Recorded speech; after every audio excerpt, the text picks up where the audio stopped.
buenas tardes. Bienvenidos a nuestro cuarto programa Educar para la Nueva Constitución de la Asociación de Funcionarios Docentes de la Educación Municipal de Los Ángeles, AFDEM. Porque los y las profesoras no podemos estar ausentes ante un proceso tan importante, es que hoy nos reunimos una vez más para reflexionar y conversar sobre el país que queremos. Solo a días del plebiscito del 25 de octubre, porque creemos que es muy importante la participación ciudadana y es la única forma de legitimar una nueva constitución. Estamos entonces con algunos invitados.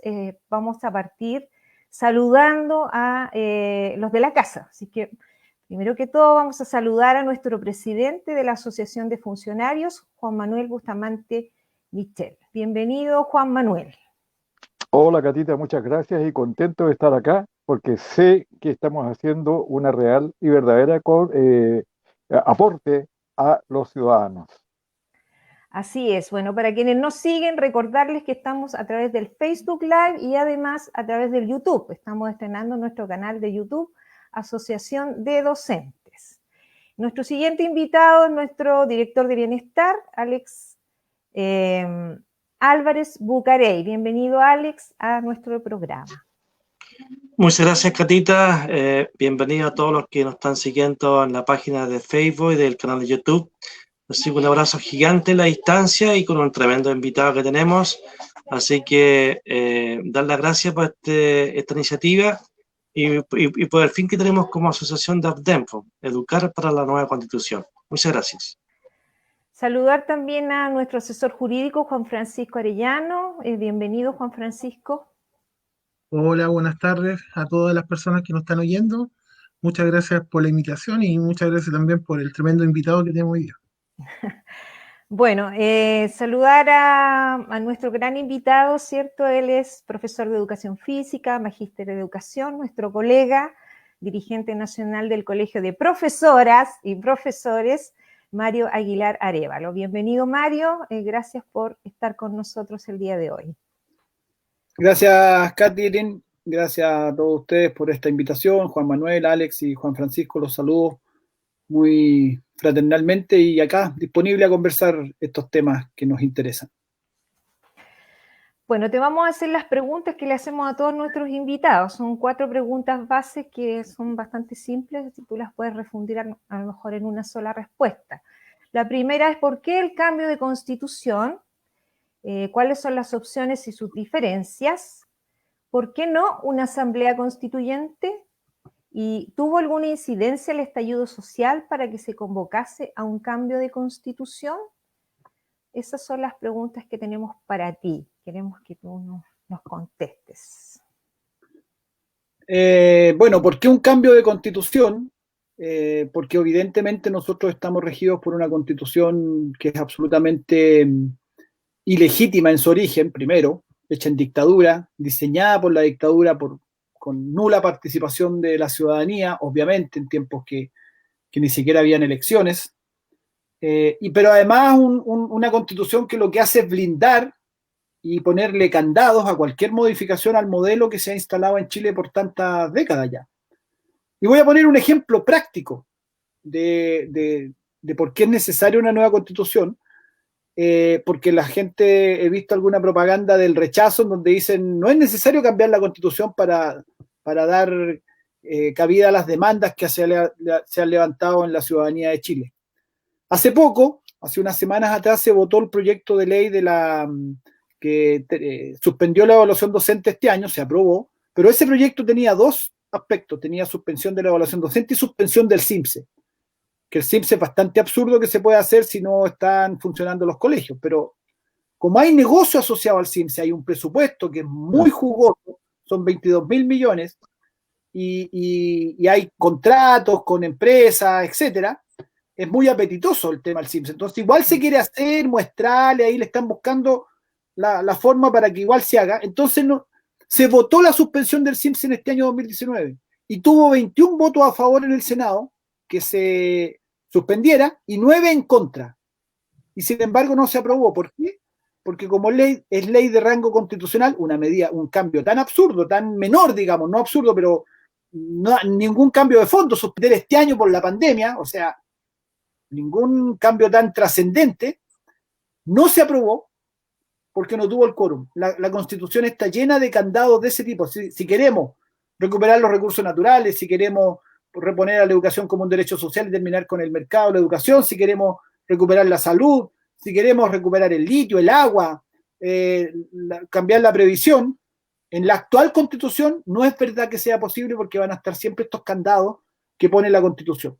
Y está lleno de proyectos durante todos estos años que se quisieron hacer que se declararon inconstitucionales. Por lo tanto, es indispensable una nueva Constitución porque de otra forma no va a haber ningún cambio importante de los que la ciudadanía hemos reclamado durante todos estos meses, digamos, desde casi un año ya desde que estalló el despertar de Chile el 18 de octubre.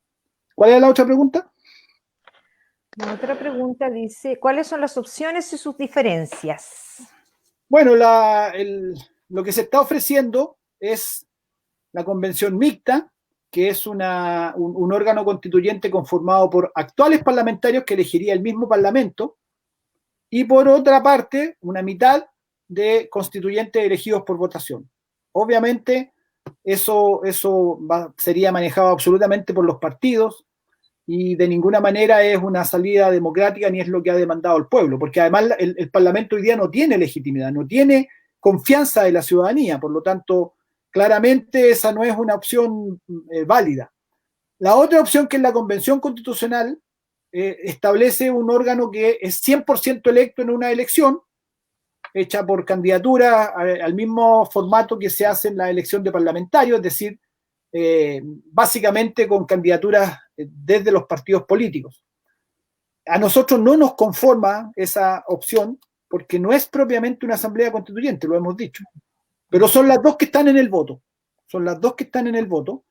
y por lo tanto nosotros hemos dicho que hemos invitado y hemos convocado a marcar apruebo en el primer voto y en el segundo voto marcar convención constitucional, pero escribir en la parte superior derecha del voto las letras AC. Al escribir AC estamos señalando con mucha claridad que seguimos exigiendo una asamblea constituyente, seguimos demandando una asamblea constituyente.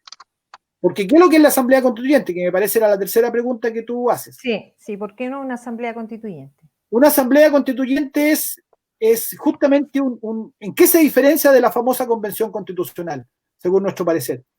La convención constitucional está toda como predefinida. O sea, el sistema de elecciones igual a la de los partidos políticos, tiene el quórum predefinido, el sistema de elección, como ya dije, no se pueden tocar ciertos temas, no se pueden tocar los tratados internacionales, viene como precocinada, está muy acomodada al interés de los partidos políticos. Y una asamblea constituyente, una genuina asamblea constituyente, por definición conceptual, es constituyente, no puede venir predirigida desde el órgano o desde la institucionalidad que se quiere cambiar. Es una contradicción en sí mismo que desde el órgano, desde la institucionalidad que se quiere cambiar, porque una nueva constitución constituye una nueva condición política, una nueva institucionalidad, lo que se está cambiando le diga al nuevo órgano que usted tiene que funcionar de este modo. El órgano constituyente debe ser autónomo, no puede estar predigitado, tiene que ser autónomo por sí mismo porque es constituyente precisamente. Es la máxima expresión de soberanía una asamblea constituyente. El pueblo se define una cantidad de representantes que elaboran una nueva constitución. Ese es el procedimiento correcto y es el que nosotros estamos abogando. Nosotros queremos que el triunfo del apruebo el 25 de octubre sea tan contundente, ojalá sobre el 70% por el apruebo, que demuestre sin duda alguna la voluntad de cambio que este pueblo tiene y por lo tanto se generen condiciones para seguir demandando y seguir presionando porque a este órgano limitado como es la Convención Constitucional se le dé mucha más profundidad democrática y se pudiera convertir en una asamblea constituyente de verdad. Y finalmente la pregunta era, ¿sí? Sí, Juan Manuel. Una interrupción cortita de Mario. Primero, un abrazo a la distancia y mis agradecimientos porque estás acá. Muy importante para nosotros. ¿Ya? yo tengo la respuesta, la conozco, ¿ya? Pero la voy a hacer para toda la gente, ¿ya? Para que tú respondas para toda la gente. Eh, ¿Cómo estamos seguros nosotros? ¿Cuáles son los fundamentos que existen para que la gente marque, hace con toda confianza y no le tenga miedo, ¿cierto?, al hecho de que el voto pueda ser anulado? Sí, la ley es muy clara al respecto, Juan Manuel. La única opción de voto nulo es cuando el voto tiene marcada más de una preferencia. Es decir, si alguien marca convención mixta y le hace una cruz, y marca convención constitucional y le hace una cruz, ese voto es lo que la ley define como voto nulo. Perfecto. Los votos pueden tener rayaduras, pueden tener, qué sé yo, algún escrito, pueden tener algún dibujo, que hay gente que dibuja en el voto. Algunos diseños especiales. Eso se llama voto con tendencia. Voto con tendencia. Hay gente que ha dibujado en el voto diseños fálicos. Mira, si alguien dibuja en el voto un diseño fálico y no marca ninguna preferencia, ese voto en rigor no es nulo, es blanco. Porque no marcó ninguna preferencia. El único voto nulo es el que marca más de una preferencia. Por lo tanto, si alguien escribe a C en el voto, pero marca la preferencia convención constitucional, ese voto se suma a la preferencia de convención constitucional. De ninguna manera lo anula. La ley es perfecta y además lo aclaró el propio servicio electoral. Claro, perdona. Bueno, la idea es darle certeza a la gente, ¿no es cierto?, respecto de qué tiene que hacer ese día, ¿ya? Entonces, para información de las personas, de acuerdo con lo que tú dices, la ley 18.700, en el artículo 75 señala, ¿cierto?, de que ninguna marca anula el voto, pero sí la doble opción, en ese caso. Exactamente. Gracias, Mario. Bueno, la última pregunta era sobre el protagonismo de la ciudadanía, Katy. Sí, esa es, sobre el estallido social. Si tuvo alguna nosotros en el Colegio de Profesores, que tuvimos ahí un espacio en la franja de televisión, acuñamos ahí un concepto que es bien interesante, a mí me parece, que es el plebiscito del pueblo. Este plebiscito lo conquistó el pueblo en las calles, lo conquistó la ciudadanía, lo conquistamos los que salimos a las calles, los que nos manifestamos, los que estuvimos en las marchas multitudinarias, los que hicimos y organizamos actos, los cabildos, la gente que participó en los cabildos, que fueron miles por todo Chile. Ahí yo sé que en Los Ángeles hubo varios y muy, muy activos, muy protagonistas. Ese es los dueños de este proceso constituyente en la ciudadanía, no es la clase política. La posibilidad de tener un plebiscito y abrir un proceso constituyente no es gracias a la clase política, es a pesar de la clase política. Porque ellos no querían, se vieron forzados por esa tremenda presión que generó el movimiento ciudadano. Entonces, nosotros no tenemos que entregar nuestra soberanía y el protagonismo. ¿Ya? Tenemos que ir a votar, sí, pero además, luego de votar, nosotros queremos promover, por ejemplo, que se restituyan los cabildos comunales, que se restituyan las asambleas territoriales, que vuelvan a funcionar muy activamente y que sean una presión, que desde ahí surjan candidaturas, que desde ahí surjan las propuestas, que esos candidatos que surjan desde ahí tengan mandato de sus bases, no puedan actuar a la libre, digamos, de acuerdo a su propio criterio, sino que sean efectivos representantes de lo que las asambleas en los territorios determinaron como los temas a tratar. Tenemos que darle, eso es lo que nosotros llamamos profundidad democrática, este proceso. Porque si nos vamos a remitir únicamente a votar ahora en octubre y después votar en abril para darle un cheque en blanco a alguien que hizo campaña, que llenó de afiches en la ciudad, que hizo la típica campaña política común y corriente, entonces este proceso va a ser una repetición de lo que ya hemos conocido. Tenemos que ser protagonistas, tenemos que reactivar las asambleas territoriales, los cabildos comunales, los cabildos en los barrios, reactivarlos para que eso sí mismo sea un proceso deliberante. El proceso constituyente no es solo la votación. El proceso constituyente es lo que hagamos nosotros en nuestros territorios y en nuestras asambleas. Por lo tanto, este plebiscito y este proceso constituyente tenemos que protagonizarlo la ciudadanía, no la clase política. Una consulta, Mario. Sí. Una consulta, Mario. ¿Cuál sería, digamos, el rol del profesor, del docente en este ámbito del plebiscito? ¿Cuál sería su aporte que debe generar también en las comunidades educativas? Sabemos que tenemos un mundo de jóvenes igual que están ahora en constante proceso ya de votación. Hay muchos jóvenes que ya están inscritos. Entonces, ¿cuál sería como el protagonismo del docente? Bueno, yo creo que los profesores tenemos mucho que decir en todo este proceso constituyente, porque de pronto educación es una de las demandas centrales que se han levantado por la ciudadanía y uno de los puntos relevantes, esenciales que hay que cambiar en una nueva constitución. Lo que hay que dotar de contenido a la nueva constitución tenemos que empezar a hacerlo desde ya. En esa constitución tiene que estar asegurado el derecho a la educación, tiene que estar asegurado el fortalecimiento de la educación pública, tiene que estar asegurada una visión de educación que no sea esta visión economicista, esta visión de producir resultados en pruebas estandarizadas, casi como lo único que hay que hacer, sino que una educación que realmente nos entregue herramientas para humanizarnos, para vivir mejor como sociedad, para ser mejores personas, para ser más creativos, pensamiento crítico, más integrales como seres humanos. Eso tenemos que dejarlo plasmado en la Constitución. Por lo tanto, yo creo que el profesorado tiene que tener aquí un protagonismo muy activo en la deliberación misma, tanto en estas asambleas territoriales que digo, donde hay que activarlas y nosotros impulsarlas como gremio docente, como profesorado, pero también en que hayan, yo creo que tienen que haber ojalá muchos profesores en el órgano constituyente. Por todo Chile hay profesoras y profesores que podrían ser representantes con excelentes ideas, con estudio, con conocimiento de lo que es la educación, pero también de la realidad social. Yo creo que junto con los profesionales de la salud probablemente seamos nosotros los dos áreas donde tenemos más contacto directo con la ciudadanía y conocemos la realidad social, porque está en nuestras escuelas lo que está pasando en Chile.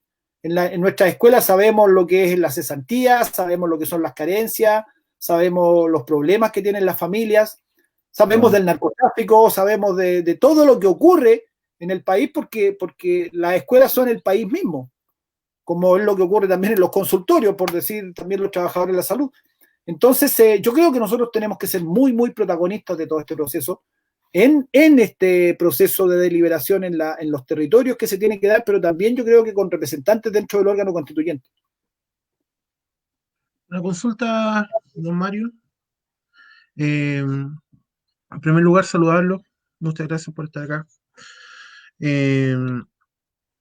Dentro de lo mismo, ¿cómo es la mirada del magisterio y cuáles son las estrategias para que se puedan asegurar por lo menos que hayan profesores dentro del órgano constituyente? En el sentido de que nosotros sabemos que la participación de independientes que se va a dar, pero va a ser menor escala que la participación del órgano político o de los políticos en sí, por la trayectoria, por la experiencia, por la maquinaria publicitaria, por todo lo que en el fondo engloba, ¿no es cierto?, el tema de la política. Entonces, ¿de qué forma el magisterio está buscando alguna estrategia para asegurar que por lo menos hayan un par de personas que tengan conocimiento de educación y que en el fondo tengan una mirada del punto de vista de los principios universales y en el fondo necesarios que tiene que tener el derecho a la educación? Nosotros sabemos que la Constitución de 1980 es una constitución que el derecho a la educación no es más que el derecho a elección de dónde tu hijo puede estudiar y en realidad ese derecho a elección solamente lo pueden ejercer la gente con más dinero, porque la gente con menos recursos no tiene el derecho a elección, tiene que llegar donde puede nomás. Entonces, en ese sentido, no existe una verdadera derecho a la educación como un derecho social. Entonces, ¿de qué forma el magisterio busca la estrategia para asegurar que hayan, ¿no es cierto?, candidaturas, ya sean independientes o por algún partido político, pero que lleguen profesores que tengan por lo menos esa mirada, que tengan una mirada de cambio y de forma y en el fondo de una educación social?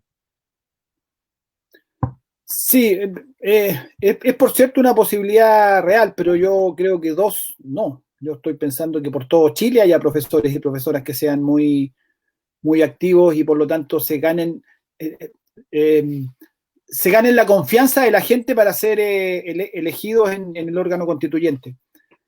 Yo creo que sí, que esa legitimidad existe. Yo creo que la gente sabe. Yo le pregunto ahora a los que están escuchando, a la gente de Los Ángeles, ¿Ustedes votarían por un político profesional, un típico político de los grupos, de los distintos partidos, de las distintas coaliciones, o votaría por un profesor o profesora, ¿no es cierto?, representante del movimiento social? Yo espero que la ciudadanía va a tener en ese sentido suficiente inteligencia para darse cuenta que este órgano constituyente tiene que estar formado por genuina representación ciudadana, porque si son el mismo club de los políticos, si la Asamblea Constituyente está conformada por los Escalona, por los Longueira, por los Coloma, por los Saldiva, por los Walker, bueno, va a ser más de lo mismo nomás. Va a ser más de lo mismo, lo que hemos conocido en estos 30 años, lo que la gente hoy día rechaza con tanta fuerza. Por lo tanto, yo me estoy imaginando un órgano constituyente que esté conformado por profesores y profesoras, por trabajadores y trabajadoras de la salud, por dirigentes sociales, por dirigentes de juntas de vecinos, por ciudadanía genuina. Yo creo que aquí en ustedes cuatro, no lo estoy proclamando, esto no está preparado por si acaso, pero en ustedes cuatro hay personas que podrían ser mucho más genuinas representantes de su zona en un órgano constituyente que cualquier político profesional. Por supuesto que sí. Los cuatro. No es la realidad. Será indispensable, don Mario, en ese sentido, entonces será indispensable que a lo mejor se pueda optar porque hayan cuotas por rubro, por ejemplo, para asegurar de alguna forma que haya participación en el fondo como ramal, ¿no es cierto?, de cada rubro, así poder hacerlo, así como se plantea tener cuotas para ¿no es cierto?, las personas o la etnia determinada, o también una cuota para un determinado género. ¿Sería a lo mejor bueno plantear una medida así? Podría ser una posibilidad, ciertamente, pero se puede plantear, pero si no se llega a dar, que se den los hechos con la gente, apoyando a esas expresiones más que a los políticos profesionales.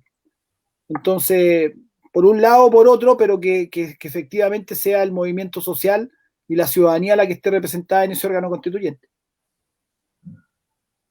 Mario, mira, a finales de agosto, ¿cierto? Algunas organizaciones conformaron Ciudadanía Constituyente y hace poco sacaron un resultado en la encuesta que le entregaron al CERVEL. ¿Podrías comentarnos al respecto de eso? Sí, Ciudadanía Constituyente por el Apruebo es una coordinación de distintas organizaciones y representantes ciudadanos del mundo de la cultura, de organizaciones sociales, etc. Ahí hay varios gremios, gente de grupos ambientalistas, feministas, gente de la cultura, como decía, actores, actrices, artistas. Bueno, y hemos hecho varias actividades trabajando por el Apruebo y por esta visión que estoy señalando. Pero además hicimos una encuesta efectivamente online. 2 días estuvo publicada esa encuesta. Respondieron 7.000 personas, un número casi 7.000, 6.800 y algo, un número bastante interesante. Y ahí, bueno, primero, más del 90%, el 93% creo, está de acuerdo con que los independientes tienen que competir en igualdad de condiciones con los partidos políticos y tiene que haber una fórmula que permita eso. Segundo, nosotros sí presentamos la opción de asamblea constituyente. ¿Usted prefiere una convención mixta, una convención constitucional o una asamblea constituyente? El 68% estuvo por asamblea constituyente, el 20 y tanto o 30 y tanto por convención constitucional y menos del 5% por convención mixta. Muy claro que la gente sigue demandando asamblea constituyente. Preguntamos también si está de acuerdo la gente con cupos garantizados para la plurinacionalidad, los pueblos originarios, también 90 y tantos % a favor de eso. Se preguntó si la gente prefiere, para resolver los problemas sociales del país, un Estado como el que tenemos actualmente, un Estado subsidiario, o un Estado garante que se hace cargo de gestionar los derechos sociales. 97% a favor de la segunda opción. Entonces, demuestra, digamos, que hay una voluntad real de cambio y que por lo tanto, esta institucionalidad quiere tener algo de credibilidad. Digamos, los órganos políticos de este país tienen que dar cabida, permitir que esta profundización democrática que nosotros hablamos se dé. Todavía le falta a ese órgano para tener la garantía democrática que se está reclamando y la participación ciudadana que se está reclamando. Y por lo tanto, para que sea legítimo lo que de ahí resulte, tiene que abrirse paso a estos temas que estamos hablando. ¿Cómo? O sea, para mí gana la prueba, gana convención constitucional, ¿verdad? Y después, ¿qué sigue? Si nosotros en realidad no tenemos independientes, un poco lo que yo decía la semana pasada, si no garantizamos a los independientes, vamos a seguir con los partidos políticos decidiendo por nosotros. Entonces, eso es lo que no tenemos que permitir. Y para eso, yo considero, Katy, que lo que tenemos que hacer es echar a andar, a continuación del plebiscito, echar a andar de nuevo los cabildos, echar a andar de nuevo las asambleas territoriales. Eso que estuvo tan activo durante el estallido en sus inicios, eso hay que reactivarlo y tiene que convertirse eso en una presión muy fuerte de punto social. Mira, un buen ejemplo es lo que pasó con el 10%. El 10%, ¿por qué se aprobó el retiro del 10% de los fondos? Porque hubo una presión social enorme, enorme. Y se empezaron a dar vuelta a los propios de derecha, empezaron a desobedecer a su propio gobierno, porque la presión que tenían era muy grande, de toda la ciudadanía, estaba todo el mundo atento ahí asediándolos. Lo mismo tenemos que hacer en esta cuestión, en este tema constitucional. Asediar desde la presión social a la clase política para que dé cauce a esto que estamos diciendo, y efectivamente, incluso cuando funcione ese órgano constituyente, la gente va a tener que estar muy atenta a lo que vaya pasando ahí, muy vigilante. Esa es la palabra. La gente va a tener que estar muy vigilante. Sí. Y a los traidores que traicionen el mandato que tienen de su gente que los eligió, por supuesto, pasarles la cuenta. Estar atentos ahí encima, tal como se estuvo con los parlamentarios para el proyecto del 10%, estar muy encima, de manera tal de que ahí se decida lo que favorece al pueblo y a la ciudadanía y lo que va en favor de las demandas que se han levantado, y no los que legislen, o en este caso trabajen para una constitución que mantenga las cosas como están o defienda los intereses de los grandes grupos económicos.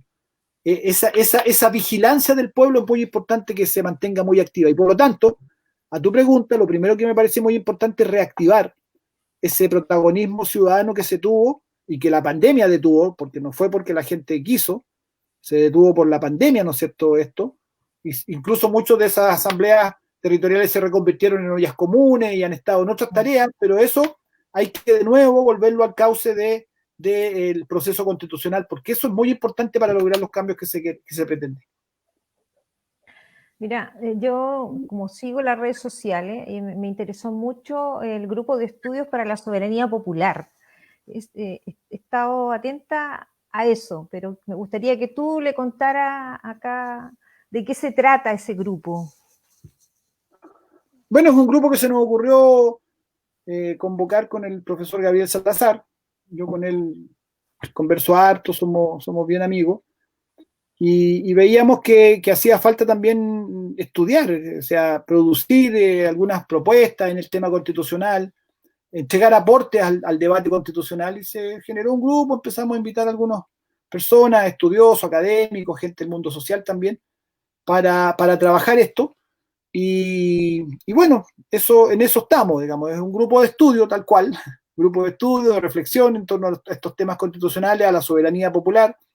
Por eso se llama Grupo de Estudio para la Soberanía Popular, GESOP.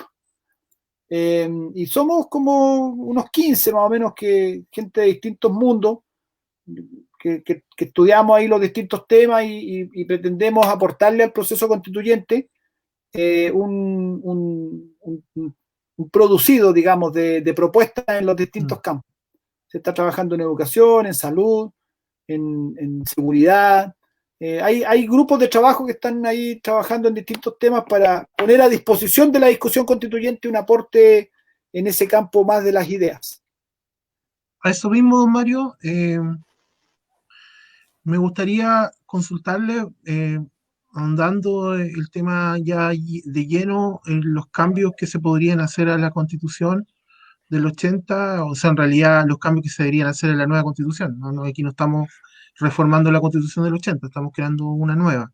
Pero a lo que voy yo es en el derecho a la educación, en el sentido de, nosotros hemos observado de las últimas décadas que cada gobierno, ¿no es cierto?, de acuerdo a su política y a su alineamiento doctrinario, van sacando, por ejemplo, planes y programas de, de lo que es la educación obligatoria. Entre ellos sacaron filosofía, educación cívica, historia, ahora, y están teniendo una mirada, ¿no es cierto?, desde el punto de vista del alumno como un objeto productivo. En el fondo se está dirigiendo a esa línea, o se ha dirigido el último año en esa línea. ¿De qué forma ustedes como magisterio y como este grupo de reflexión pueden aportar una idea para que los gobiernos tengan la facultad para cooptar, ¿no es cierto?, los planes y programas, y para que también las asignaturas que son importantes, las asignaturas humanistas, se mantengan y no solamente se mantengan, ¿no es cierto?, se acreciente también lo que debe ser la cultura y el humanismo en los estudiantes. Entonces, ¿cómo lo hacemos para, en el fondo, para que la Constitución salvaguarde eso y no caiga en lo mismo de que cada gobierno, de acuerdo a su propio lineamiento político, filosófico, cuarte o modifique de forma horrorosa algunas veces los planes y programas? Sí, disculpa, antes que responda don Mario, pero sumarme a lo que dice Juan Francisco, porque yo también represento al mundo de los profesores de religión, y también dentro de los planes y programas de tercer y cuarto medio han sacado, entre comillas, la clase de religión, igual, que es tan fundamental en un país, una nación, la espiritualidad, el trascender el del ser humano. Sí, claro, lo que pasa es que en esta nueva constitución tenemos que definir cuál es el sentido de la educación. A mí me parece que eso es lo que tendría que definirse. ¿Cuál es el sentido? ¿Qué le pedimos? ¿Cuál es el propósito de la educación? ¿Por qué un país tiene que montar un sistema educacional? ¿Cuál es la finalidad de eso? Que a mi entender, fundamentalmente tiene que ver con formar personas íntegras, integrales e íntegras, en todo el sentido del término.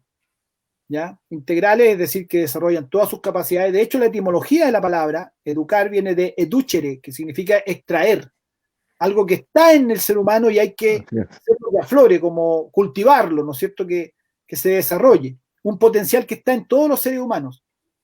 Y ese extraer no va acorde con lo que hemos conocido todas estas décadas, que es una educación absolutamente instrumental al aparataje económico.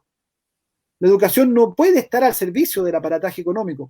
Si tú formas buenas personas, personas íntegras, integrales, con pensamiento crítico, con capacidad de crear, con sensibilidad social, con responsabilidad, con ética, con autonomía, bueno, como consecuencia de esas personas que formas, vas a tener un país más productivo, mejor económicamente, pero es una consecuencia de... Lo primero es formar buenas personas para que vivamos bien como sociedad, para que vivamos integrados. Eso se debe asentar en una educación pública que se encarga y se hace responsable de eso.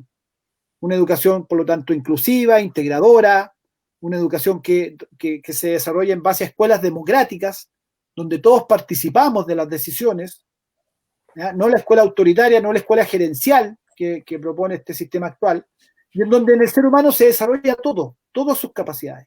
La espiritualidad, la conciencia social, la responsabilidad y la ética, el manejo de las emociones, etcétera, etcétera. Eso, a mi entender, debe estar definido como la línea y lo que una educación debe perseguir. Y por lo tanto, al definirlo en la Constitución de ese modo, luego las leyes y la parte operativa tienen que estar acorde y coherente con eso. Supremacía constitucional. Exactamente, la supremacía constitucional, que nuestro abogado aquí claramente recuerda el concepto técnico. Exacto, si eso está definido constitucionalmente, las leyes deben subordinarse a lo que establece la Constitución. Eso es lo que por eso es tan importante la Constitución, porque sus definiciones simples y comunes se subordinen a esas definiciones constitucionales.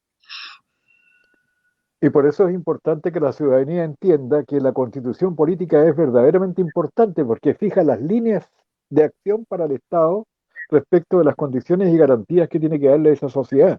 Porque como la propaganda, ¿cierto?, dice hoy día que no es necesario cambiar la Constitución porque todo esto se puede modificar por ley y estamos entrando en una contradicción, digo, a propósito de lo que decía Juan Francisco recién, de la supremacía constitucional. Se niega esa supremacía constitucional por la propaganda contraria. Y eso es lo que la Así es. gente, el ciudadano de a pie, como todos nosotros, debe entender a la hora de decidir su opción, ¿cierto? Que tiene que ser sin duda la mejor. ¿No? Sin duda lo que dices tú, Juan Manuel, es muy cierto. Yo creo que ellos mienten derechamente, no es que estén equivocados. Ellos saben que no es así. Pero como quieren engañar, quieren que se mantengan todas las cosas como están, inventan eso. O sea, en los 40 años, ¿qué cambios importantes desde que se promulgó la Constitución? ¿Qué cambios y qué derechos sociales se han garantizado por esa Constitución? Mentira. Todo ha sido un gran negocio, porque la Constitución establece un rol de Estado subsidiario. Subsidiario significa que es un Estado muy débil, un Estado que solamente subsidia, solamente financia determinadas prestaciones, pero todo bajo la idea de un negocio. Por eso la educación es un negocio, la salud es un negocio, la previsión es un negocio, el agua es un negocio, los caminos son un negocio, las carreteras son un negocio, todo es un negocio en Chile. Chile es un gran supermercado y eso lo determina la Constitución. Y por eso tenemos que cambiar la Constitución para que los derechos sociales no sean negocio, los derechos sociales estén garantizados y gestionados por el Estado. Ese es el gran cambio esencial que tiene que tener la nueva Constitución. ¿Puedo hacerte una pregunta a propósito de lo que acabas de señalar? Necesito hacértela. Por favor. Sí, ya, mira, yo frente al Estado subsidiario me quedo derechamente con lo que fue el Estado docente, ¿ya? De verdad, me quedo con eso, con el Estado docente. Ahora, ¿cómo se entendería en este caso la educación como un derecho social en la nueva Constitución? ¿Y cuál sería su principal diferencia con ese Estado docente? Sí, mira, el Estado docente en su momento fue un tremendo aporte, ciertamente, todos lo reconocemos, ese momento como un momento en que la educación pasó a tener una prioridad para el Estado central. ¿Ya? Ese fue la proclama de un profesor que llegó a presidente de la República, un normalista, don Pedro Aguirre Cerda, profesor normalista y abogado, que señaló ese eslogan de su gobierno: gobernar es educar, y promovió y aplicó en la práctica todas las ideas de un Estado docente, y eso fue el inicio del fortalecimiento de la educación pública, la educación fiscal, que en Chile llegó a tener tan fuerte desarrollo, ¿no es cierto? Era la educación fiscal en Chile, que la dictadura desarticuló posteriormente, era un orgullo. Nuestra educación pública era un orgullo. Venían a estudiarla de otros países, nuestro sistema de educación pública. Yo estudié en un liceo con número, en un liceo fiscal. Estudié y en una escuela con número también, escuela pública, de la comuna de Los Pejos y de la comuna del Bosque, el liceo de hombres número 14, y nos dio muy buena educación. Mis compañeros de cuarto medio, que ahora hace un par de años atrás nos recontactamos y tenemos un grupo WhatsApp, ahí todos son profesionales, hay médicos, hay ingenieros, hay abogados, hay veterinarios, dentistas, profesores, en una educación de un liceo con número, simple universitario, simplemente una buena educación que nos dio. Eso lo desarrolló el concepto del Estado docente. Ahora bien, dicho todo eso, lo que tenemos que entender en todo caso es que los tiempos han cambiado y que hoy día esa idea de un Estado centralizado no sería aplicable a la idea de hoy. Hoy día necesitaríamos un Estado docente descentralizado. Un Estado docente donde Estado docente significaría Estado responsable de asegurar y garantizar el derecho a la educación en todas sus etapas de la vida de una persona. A mi entender, la educación debe ser gratuita en todas las etapas, también la superior. Entonces, inmediatamente salen y dicen: oiga, pero no, ¿cómo? Si el que tiene plata que pague. No, el que tiene plata que pague impuestos. El que tiene plata que pague impuestos, pero tú no condicionas el derecho. El derecho es para todos, solo que el que gana mucha plata paga más impuestos y con esos impuestos financiamos los derechos sociales. Por supuesto. Que ese es el camino de los países, de los estados de bienestar, los países nórdicos, por ejemplo, La salud y la educación son gratuitas en todas sus etapas. Es más, si alguien quiere estudiar un posgrado, no solo es gratuito el posgrado, sino que el Estado te financia tu mantención durante el tiempo que estás estudiando el posgrado. Así de importante es la educación. ¿Y cómo se financia? Con los impuestos. Los impuestos, que son los más ricos, pagan altos impuestos, lo que corresponde, y con eso financian todos esos servicios. Bueno, volviendo al Estado docente, un Estado docente descentralizado, un Estado docente con participación comunitaria, me parece a mí también muy importante, donde no todo venga resuelto desde arriba, desde un nivel central, sino que las mismas comunidades educativas tengan mucha capacidad de decisión, pero sigue siempre al alero de un Estado que garantiza ese derecho y que garantiza las condiciones para que esas escuelas y esas comunidades educativas puedan desarrollar su proyecto educativo. Tiene que ser un currículum también con niveles, con un currículum nacional común, por supuesto, lo que nos une como país, lo que nos da identidad país, pero a su vez también centralizado en términos que haya una parte del currículum que se apropia a la propia comunidad y lo define la propia comunidad. ¿Cierto? En ese sentido, de acuerdo a las realidades del mundo de hoy, un Estado docente descentralizado me parece que es lo que tendría que estar también establecido constitucionalmente. Y en esa línea, Mario, ¿podrían ser útiles, cierto, a esta nueva visión de la educación, ¿cierto?, de este Estado que garantiza los servicios locales de educación que están en desarrollo?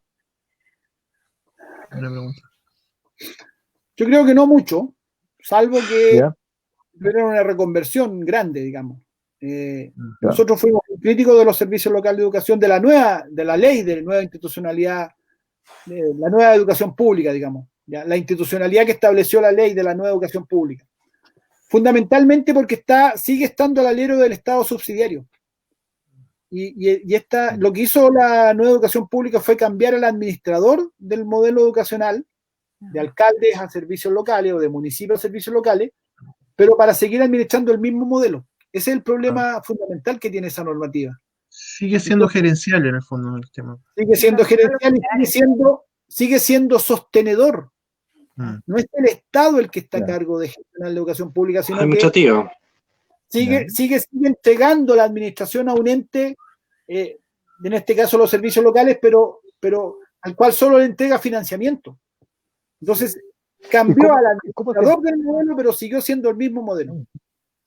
Claro, ¿y cómo se entiende entonces que cómo se entiende entonces que hablando ya derechamente de la cuestión política, que partidos progresistas, partidos de centro izquierda, ¿cierto?, hayan sido parte de esto en vez de haber provocado un cambio real? Bueno, voy a apelar al gran Nicanor Parra. La izquierda y la derecha unida jamás será vencida. Esto es lo que ocurrió. Muy verdad, muy verdad. Eso ocurrió. Se arreglaron entre la famosa política de los consensos. ¿Qué fue? Claro. Fue el acomodo entre todos, en donde tú no tenías muy claro quién era izquierda, quién era derecha, porque estaban todos más o menos de acuerdo, y para administrar el modelo. Y eso pasó también con la reforma educacional. Finalmente la reforma educacional fue un gran bluff, la reforma de Bachelet, hay que decirlo, porque no cambió nada estructural.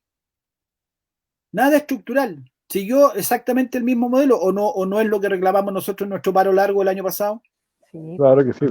Es que eso era lo que quería que dijeras, Mario, porque aquí la cuestión se tiene que entender desde adentro, desde quienes somos nosotros, desde quienes somos los profesores y que somos los actores principales junto al resto de los componentes de las comunidades escolares, ¿ya? Entonces acá nosotros yo siento como ciudadano, ¿cierto?, y como profesional de la educación, que hemos sido traicionados por los partidos políticos en aquellos partidos políticos en los cuales nosotros confiamos, ¿ya? Confiábamos en un cambio real, porque hay un montón de cosas, ¿ya?, que quedaron ahí sin ser resueltas y por lo cual, cierto, se vino este otro tema del estallido social, qué sé yo, y que derivó en esta posibilidad de cambio constitucional. Así es, estoy de acuerdo contigo, Juan Manuel, estoy de acuerdo. Don Mario, sí, con respecto, sí, lo último y me retiro lentamente. Pero esto yo creo que es muy importante para los profes.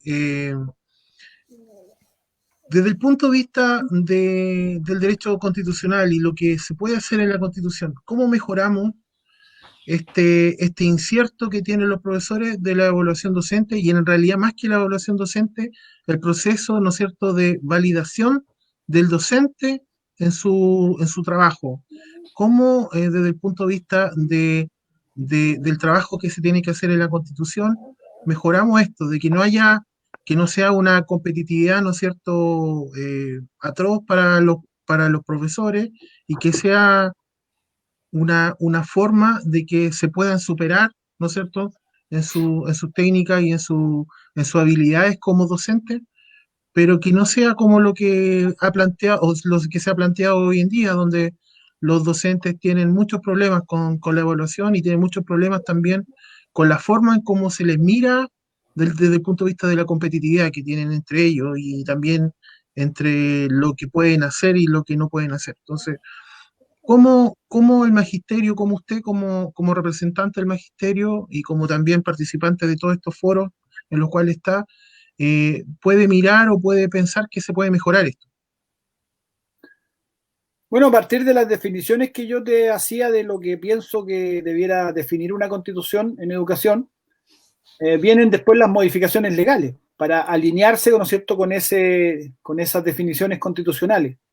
Y por lo tanto, todo el sistema de aseguramiento de la calidad tendría que ser desactivado, porque es un sistema bajo la lógica de mercado, y la evaluación docente está en esa misma lógica.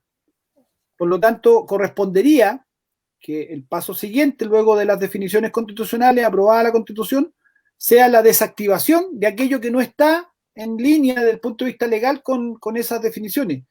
Y son todas estas lógicas de mercado, SIMSE, evaluación docente, la categorización de escuela, todo ese aparataje, todo ese conjunto de normativas están alineadas con el concepto de la educación como un bien de consumo, de un producto económico, de una industria educativa, está todo alineado ahí.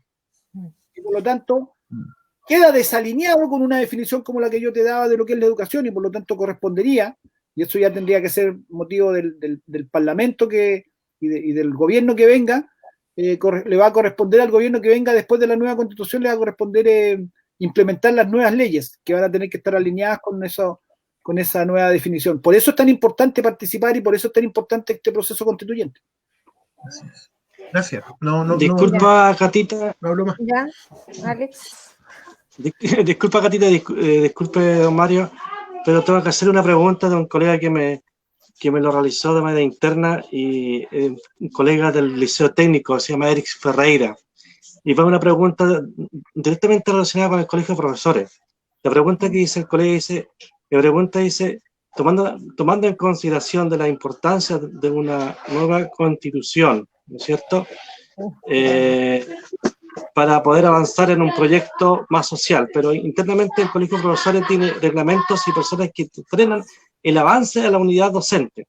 No es posible que aún tengamos a un Jaime Gajardo dentro del directorio frenando la unidad, cuando los que votaron lo hicieron para que él saliera del CDP. No es momento de pensar en un nuevo gremio o un nuevo reglamento y así tener más representatividad al momento de luchar por nuestros derechos docentes o para ser partícipe del organismo constituyente, que gremios locales como AFDEN y varios otros comunales tengan participación dentro del CDP. Saludos, don Mario. Sí, es buena pregunta la que hace el colega. Bueno, lo primero que tendría que decirles es que si bien es cierto, el anterior presidente Gajardo salió electo en el directorio, su influencia ha sido bien menor durante la mayor parte de la gestión, porque bueno, no quedó en una minoría, de hecho no participa mucho tampoco, y bueno, fue elegido, hubo gente que votó por él con una votación muy, muy mínima, pero salió elegido dentro del directorio. Pero yo ahí alertaría de otra preocupación, porque yo no esperaría que Gajardo apoyara nuestra gestión, porque él claramente era de otra línea. Pero lo que es más preocupante es que gente que salió elegida con nosotros, que salió elegida en la lista que yo encabecé o no la encabezaba yo, de hecho la encabezaba otro colega, la encabezaba Darío Vázquez, pero donde yo salí elegido presidente, hoy día estén, digamos, algunos de ellos tirando un poco, como vienen elecciones, como ya no participando tan lealmente de la gestión del directorio. Y de hecho, en algunas decisiones se han aliado con el propio Gajardo. Eso es mucho más preocupante, porque Gajardo no salió elegido en la lista nuestra, por lo tanto, uno no tendría por qué esperar que él estuviera, digamos, apoyando la gestión nuestra. Pero los que sí salieron elegidos en la lista nuestra, y por lo tanto la gente los votó para que apoyaran el programa de nuestra lista, hoy día estén haciendo, digamos, tomando algunas posturas un poco extrañas. Eso es mucho más preocupante. Y eso, claro, a futuro ojalá lo podamos arreglar. Yo te Muchas quiero gracias. preguntar algo. Bueno, estuve mirando el último video de la Apruebo en relación con la deuda histórica. Muy emotivo, muy bonito. Lo vimos con Juan Manuel justamente ese día que estábamos conectados. Y en relación a la mesa de la deuda histórica, yo sé que hay hartas preguntas que nos han hecho de manera interna algunas colegas, entonces te quiero preguntar cómo va eso. Sí, aprovecho de darle una primicia a Katy, ya que hace la pregunta. Nosotros nos reunimos ayer con el subsecretario y la mesa de deuda histórica vuelve a reunirse el 22 de octubre, así lo acordamos, con los parlamentarios también. Así que se reactiva la mesa que habíamos visto que el gobierno se estaba corriendo, ¿no es cierto? Hicimos harta presión, hicimos harta gestión, incluso conseguimos que la Comisión de Educación del Senado se pronunciara y le mandara una nota al gobierno pidiéndole oficialmente que esto se reactivara, porque hay senadores involucrados también en la comisión, y por lo tanto también los, digamos, hicieron su parte, y la mesa vuelve a funcionar el próximo 22 de octubre, nos vamos a reunir. Así que estamos ahí haciendo toda la presión posible. Claro que el gobierno no le tiene ninguna gana a una solución a la deuda histórica, eso lo sabemos, pero estamos haciendo todo nuestro mayor esfuerzo porque esa gran injusticia que durante 30 años este gobierno ha sido muy miserable con el tema, porque ni siquiera quería reconocer que existía, tuvimos que hacer el tremendo paro para que reconociera que existía, pero los otros tampoco hicieron nada al respecto. Tampoco pueden ahora, a propósito de lo que decía Juan Manuel, ¿no es cierto?, que son 30 años en que ninguno de los gobiernos llamados democráticos tuvo la sensibilidad y tuvo la decencia de hacer justicia con la deuda histórica. Pero nosotros seguimos luchando y no vamos a dejar de luchar ese tema hasta el final. Bueno, y otra pregunta que también tiene relación con el tema del retorno, que quieren forzar todo el rato, ¿cierto?, volver a clases presenciales. Nosotros, por lo menos acá en la comuna, hasta este minuto se mantiene el compromiso de nuestro alcalde de no volver a clases presenciales y seguir con las clases virtuales, pero obviamente que a nosotros nos preocupa, ¿cierto?, nuestros colegas de otras comunas y de otras regiones. Y sabemos que hay hartas campañas al respecto. ¿Qué nos puedes decir tú de estas campañas o de cómo podemos nosotros seguir apoyando? Bueno, la clave ahí es mantener nuestra unidad, primero entre nosotros como profesores y profesoras, y porque nos tratan de dividir también. Ahí en el caso PIR, que no es cierto, aparecieron mostrando como que había división entre los profesores, cosa que no era tan así, era un grupo muy pequeño, pero mantener nuestra unidad, pero también la unidad con el resto de la comunidad educativa, especialmente con los apoderados, con los asistentes de educación, con los estudiantes y con los mismos sostenedores. Porque además estamos defendiendo algo esencial como es la salud, la seguridad, la vida de las personas.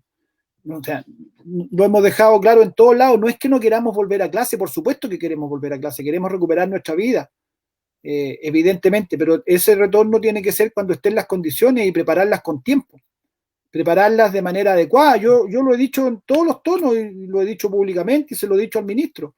Nosotros creemos que el 2020 no se puede volver porque no están las condiciones. La pandemia no está controlada, la gente se siente insegura, los colegios no están preparados, pero entonces lo que tendría que hacer el gobierno es asumir que eso va a ser así y preparar con tiempo un retorno en el 2021 con todas las medidas de seguridad con tiempo, preparadas con tiempo, preparar los colegios, hacer los arreglos en los baños, los separadores, los presupuestos para los recursos materiales que hay que tener. Eso requiere tiempo y requiere una preparación. No es algo que se pueda improvisar. Y si el gobierno accediera a eso, nos parece que sería lo más razonable que tendría que hacer. No seguir en esta campaña tan odiosa a esta altura ya de querer forzar a la gente, pero para que no pueda ocurrir ese forzamiento, Es muy importante que las comunidades se mantengan unidas, se mantengan coordinados con los apoderados, cada profesor con los apoderados de su curso, explicándole por qué es inseguro el retorno, por qué pone en riesgo a sus niños y qué es lo que estamos proponiendo, porque además que la gente sepa que el Colegio de Profesores tiene una propuesta, que no es que estamos empeñados simplemente en hacer un gallito con el gobierno. A mí me da lo mismo Figueroa y me da lo mismo hacer un gallito con él. Eso no es nuestro tema es proteger a nuestra gente. Y por eso también hemos planteado que se haga una mesa de trabajo donde entre todos los actores, incluyendo los actores sanitarios, los especialistas sanitarios, preparemos esas condiciones para un retorno en condiciones de seguridad en el 2021, pero eso, para que tengan las condiciones de seguridad hay que prepararlo con tiempo y con la participación de todos. Porque nosotros sabemos cómo funcionan las escuelas públicas, sobre todo, y también muchos colegios particulares subvencionados. Nosotros sabemos que en marzo, cuando ya estábamos en pandemia y hubo algunos días de clase, nunca estuvo el alcohol gel en los colegios, nunca. Los profes lo tenían que llevar. Y eso no puede ocurrir con estos niveles que tenemos ahora ya de conocer bien que la cuestión, las medidas, digamos, de autocuidado son muy importantes, pero justamente por lo mismo, con los niños es algo muy delicado. Es algo muy delicado y nosotros nos interesa cuidar y proteger a esos niños, niñas, adolescentes, a nuestros estudiantes. Y por eso queremos volver cuando estén las condiciones de seguridad reales y no solamente en el discurso. Perdón. Bueno, voy a leer unos comentarios, pero Juan Manuel, te doy el pase y después leo los comentarios. Bueno, gracias, Catita. Mira, yo creo que es bueno señalar esto, ¿cierto? Es bueno lo que dices ya respecto a esta situación, sobre todo porque el discurso de la autoridad dice que ya es necesario volver a clase. Claro, la autoridad, ¿cierto? Y sobre todo las comunidades escolares, porque ellos lo saben, en todo caso, ya no tenemos ni siquiera necesidad de recordárselo. Es que los estudiantes nunca han dejado de tener clases. Lo que no han habido son clases presenciales por la situación que ha ocurrido, ¿ya? Pero los profesores han estado cumpliendo, ¿cierto?, sus actividades propias de la docencia de comienzo a fin y con horarios extremadamente extendidos, ¿cierto?, que comienzan en la primera hora del día, terminan en la última de la noche, de lunes a domingo, por este modelo, ¿cierto?, que fue necesario instalarlo, como es la enseñanza remota, ¿ya? Pero por sobre todo, ¿cierto?, también informándole a la comunidad de que el Estado de Chile y los sostenedores, ¿cierto?, de las distintas comunas se la llevaron fácil, porque el peso, ¿cierto?, de todo este problema se lo han llevado los docentes, ¿ya? Los docentes, ¿cierto?, han tenido, ¿cómo se llama?, que cargar con lo económico, ¿cierto? Han tenido que cargar con lo material, han tenido que cargar con sus costos sociales, ¿cierto? Por lo que implica para la familia la enseñanza remota del docente, y han tenido que cargar con los problemas psicolaborales, ¿cierto? Por lo extensa de las jornadas, etcétera, etcétera. Es bueno que la gente lo sepa, ¿ya? Y es muy importante lo que acabas de decir. Por esa misma razón, nosotros acá, ¿cierto?, hemos sido claros y categóricos con la autoridad. Y la autoridad ha entendido, ¿cierto? Y por eso el alcalde lo ha dicho, acá no se retorna a clases presenciales este año, ¿ya? Y el año próximo será, y en las condiciones que sean necesarias, es decir, ya vamos entendiendo de lo que va a darse el año que sigue, es un modelo mixto, ¿ya? Porque presencial absoluto no va a poder ser, ¿ya? Entonces habrá que buscar una forma, si es que no viene una segunda ola ahora en Chile, tan peligrosa como la que está dándose en este momento en Europa, ya en España, Francia y otros países, que está siendo tanto más grave que la primera, ¿ya? En Punta Arenas. En Punta Arenas. Bueno, tenemos Punta Arenas acá, ¿cierto? 10 veces más que el promedio nacional, que es una situación gravísima. Entonces, a mí me parece bien, ¿cierto?, que tanto en el nivel nacional, en lo que corresponde a la dirigencia del Colegio de Profesores, ¿cierto?, se mantenga esta posición como la que tenemos nosotros acá en el plano local como AFDEM, ¿ya? Nosotros somos categóricos en ese aspecto. La salud y la vida es lo primero para nosotros. La salud y la vida de los miembros de las comunidades escolares, porque todos se ven afectados. Estamos de acuerdo. Así es. Ya, voy a dar lectura a algunos saludos ya para que cerremos nuestro programa, porque ya estamos en la hora. Dice Yolanda López, buenas tardes a don Mario y a todos los colegas presentes. Matú Vivi, que grata conversación, combativa respuesta siempre de las y los docentes de Los Ángeles. Paula Díaz, sí, los cabildos son una buena instancia para comunicar y nosotros los profesores, una de nuestras labores, informar para que exista una votación clara. De Gabriel Miranda, la Convención Constitucional permitirá madurar a largo plazo un verdadero proceso democrático a través de cabildos comunales. Eric Araneda dice, excelente conversatorio, la educación debe ser un derecho social y a través de la redacción de una nueva constitución tenemos una tremenda oportunidad. No. Dice acá, excelente invitado, buena pregunta. Por acá está nuestra colega presidenta de los asistentes de la educación, dice, solo dejará mucha gente sin trabajo. Nosotros creíamos en una nueva educación pública de verdad y no fue más que un nuevo arreglo. Aquí hay una pregunta para Mario de la profesora Magali, dice, pero ¿usted cree, don Mario, que esta deuda se pagará? Vamos a dar la pelea, colega. Eso, el gobierno no tiene ganas, dependerá de cuánta presión levantemos, de cuánto apoyo real tengamos del Parlamento. Vamos a hacer lo posible. Ahora, yo no descarto una cartita bajo la manga, que es que esto se pudiera meter en la nueva constitución también. Porque aquí el abogado me puede refrendar, las constituciones pueden tener artículos transitorios también sobre determinadas materias específicas, si así lo acuerda el órgano constituyente. Efectivamente. Así es. Se podría poner ahí un mandato constitucional que establezca que el gobierno tenga que dar una solución al tema, por ejemplo. Entonces, hay opciones. Vamos a dar la pelea por todas ellas. Aquí hay otra pregunta que dice, ¿qué pasa con el bono de retiro de los profesores que están en periodo de retiro? Ayer tuvimos reunión con el ministerio y planteamos ese tema, que eso tiene que apurarse, está muy lento. Bueno, gobierno inepto, el famoso gobierno de la excelencia, como decían que iba a ser. Bueno, los que votaron por este gobierno dense cuenta que estos han sido más ineptos que nadie. Realmente No, Los tiempos mejores. era de la insolencia. Los tiempos.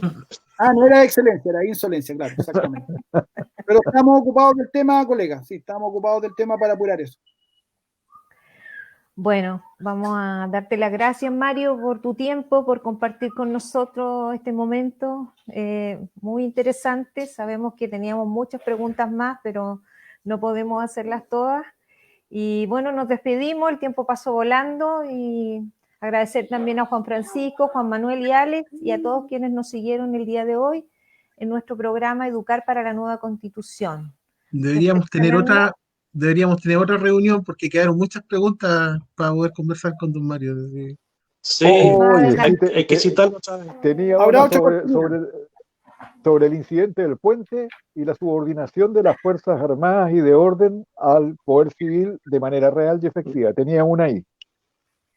Bueno, yo te podría comentar rápidamente que obviamente eso es una vergüenza que tengamos una policía que en vez de proteger a los ciudadanos termina volviéndose contra los ciudadanos. Eso es desnaturalizar completamente el rol y yo creo que Carabineros de Chile necesita una refundación, necesita una reestructuración completa en su política, en su funcionamiento institucional, porque además con los narcos no se atreven.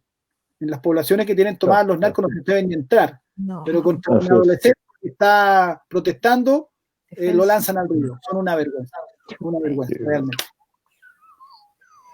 Bueno, Deberían haber más profesores en el cuerpo policial entonces, ¿no? por favor. Ya. Bueno, nos despedimos entonces. Un abrazo para todos ustedes. Sin duda nos encontramos frente a una oportunidad histórica. El llamado entonces es a que libre y democráticamente decidamos en conjunto el país que queremos construir. Como dijo Mario, debemos permanecer vigilantes al modo en el que se definirán cuestiones como la integración, el funcionamiento del órgano que en definitiva va a redactar la nueva Constitución y luego entonces participar activa y críticamente en el debate sobre su contenido. Pero no debemos perder de vista que hoy tenemos una oportunidad que rara vez se presenta entonces en la vida de una nación. Así que nos despedimos, un abrazo como dije y muchas gracias. Que estén muy bien. Hasta pronto, Chao, Mario. Chao, un abrazo, que estén muy un bien. abrazo, Mario. Gracias.